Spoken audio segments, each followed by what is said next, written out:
All right, so today's episode is speed based versus skill based environments. That's the focus of today's conversation. For those new to the channel or podcast, my name is J Kapit, and I'm a real estate agent in South Florida with a pretty extensive track record since 2003. I'm not going to go into my CV, you all can delve into that on your own time. But what I will drill down on over the next few minutes is the dramatic change in the agency landscape that I am witnessing firsthand with the majority of realtors throughout Dade and Broward County, where my team operates. So let's get into it. First off, speed based versus skill based. What does that even mean? Okay, well, the real estate market is just like any other market.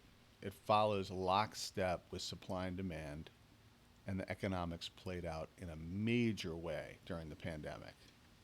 The supply and demand dictates in any environment, but during COVID 19, it was especially pronounced in South Florida. In fact, dare I say, South Florida was the monumental winner in the real estate category throughout the entire pandemic for a number of reasons, which collectively caused the greatest run up in history.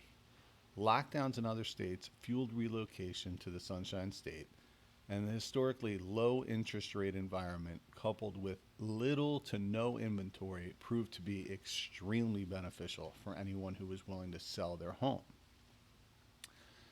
So instead of 300 homes for sale in a particular area, consider that there were maybe 30 or less, literally 1/10 of the inventory. So picture this: 1/10 of the inventory, swarms of buyers looking to buy in an area where there are no lockdowns, no state income tax, at a time when 30-year fixed mortgage rates were hovering below 3%. Bidding wars were the norm. Typical conditions like inspections and appraisals were abandoned, and it became all out mayhem. Buyers wanted what they wanted when they wanted it. The art of selling, marketing, negotiating was non existent. Be the highest bidder without contingencies, be prepared to close yesterday, allow the seller to remain in the home with some free pseudo post occupancy agreement until they find alternative accommodations, and you can have the house. It was all about speed. If you happened to be an agent at the time and you were fortunate enough to represent the seller, you made all the rules and a lot of money in very little time. Congratulations. Because time on market was literally non existent. And the probability of finalizing your deals, regardless of whether all I's were dotted and T's were crossed, was exceptionally high.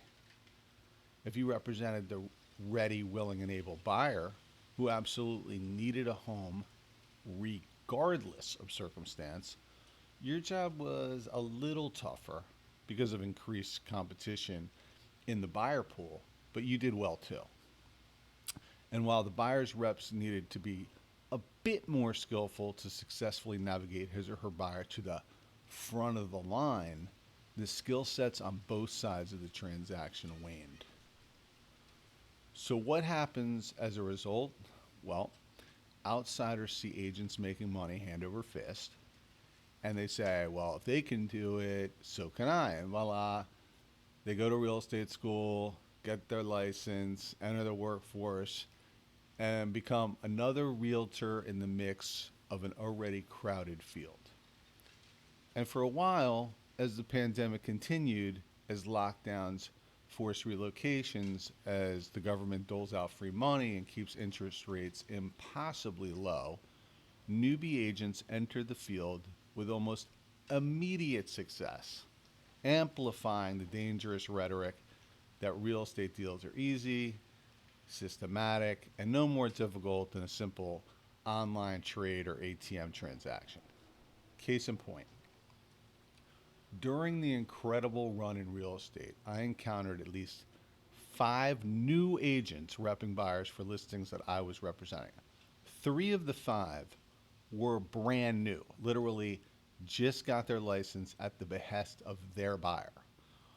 All 3 agents asked if I could write the contract for their buyer.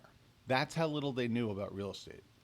So little that I essentially handled both sides with lots of disclosures, all to the benefit of their agent earning just as much as I did for sourcing the buyer, while admittedly having no clue how to proceed.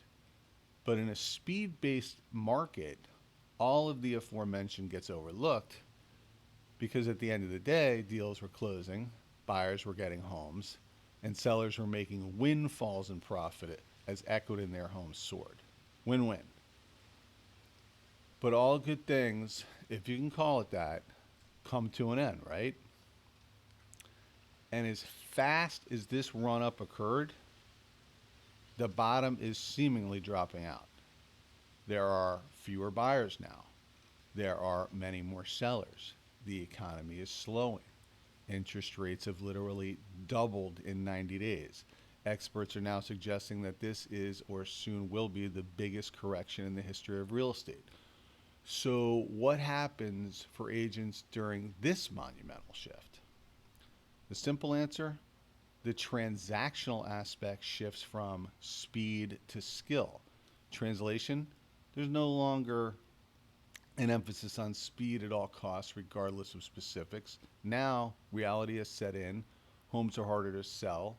Real work has to be done. Real marketing, real showings, real analysis, real financial oversight. Skill-based agents will be needed. Those of you who are new to the game or entered during the height will need to make sure you know what you're doing because you will be found out quickly. And those of you who actually know what you're doing, who were chastised for charging reasonable commission fees during what the public deemed the easiest time to sell a home, will soon be able to charge whatever you want. Yes, it will be that difficult for sellers. And sellers are already starting to figure this out. Inventory is already getting back to statistical norms. Sellers who were trying to time this market and top tick an already out of control run are now paying for their greed.